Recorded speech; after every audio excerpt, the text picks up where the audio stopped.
నమస్తే అందరికీ.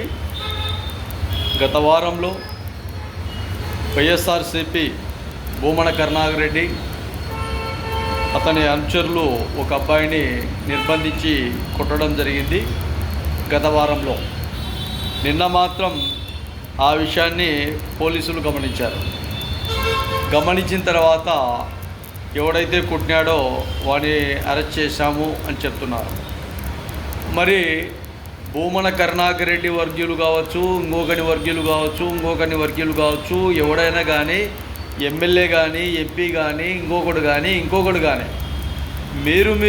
మీరు ఏదన్నా మాట్లాడుకోండి, చేసుకోండి, కొట్టుకోండి అంటే మీరు ఏం చేసుకోలేరు. అటుపక్క వాడు బాగుండాలా, ఇటుపక్క వీడు బాగుండాలా. మధ్యలో ఈ ఎదవనా కొడుకులు, తెలియనా కొడుకులు మీ దగ్గర పనులు చేస్తూ, మీ సావాసాలు చేస్తూ వీళ్ళు మాత్రమే దెబ్బలు తినే రకంగా మారిపోయింది కాలం. ఈ నా కొడుకులకి ఎన్నిసార్లన్నా చెప్పు, తెలివిలేని గార్ది నా కొడుకులు, మీరు గబ్బు నా కొడుకులు, గలీజు నా కొడుకులు, వేస్ట్ నా కొడుకులు రాజకీయాలు చేసుకుంటూ మీరు బాగానే ఉన్నారు.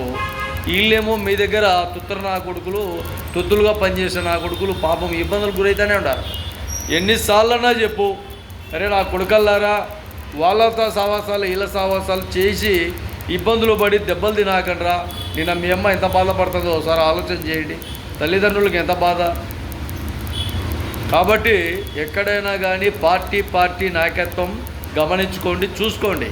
ఎవడో మీ దగ్గర పనిచేసే డ్రైవర్లను, మీ దగ్గర కారు దురిసే డ్రైవర్లను, మీ దగ్గర పనిచేసే వ్యక్తులను కాదురా చంపాల్సింది. లపుట్లు అమ్ముడి కొడకల్లారా. రాజకీయం మీరు మగనా కొడుకులు అయితే అటుపక్క మగనా కొడుకులు చంపే విధంగా రాజకీయం చేయండి. మీరు పార్టీ అయితే అటుపక్క పార్టీని కొట్టేట్టుగా, తిట్టేట్టుగా, నరికేట్టుగా ప్రయాణం చేసుకోండి. అంతేకాదు మీ దగ్గర పనిచేసే వ్యక్తులను నిర్బంధించి కొట్టి ఎవడుంటాడు వాళ్ళకి దిక్కు దశ ఉంటే నా కొడుకులు మీదకి పోండ్రా. వీళ్ళకు ఎవడు దిక్కు ఉంటాడని మీరు ఇష్టానుసారంగా వాళ్ళని కొట్టడం చేస్తున్నారు. ఇది కరెక్ట్ కాదని తెలియజేస్తున్నారు. బాగా గుర్తుపెట్టుకోండి.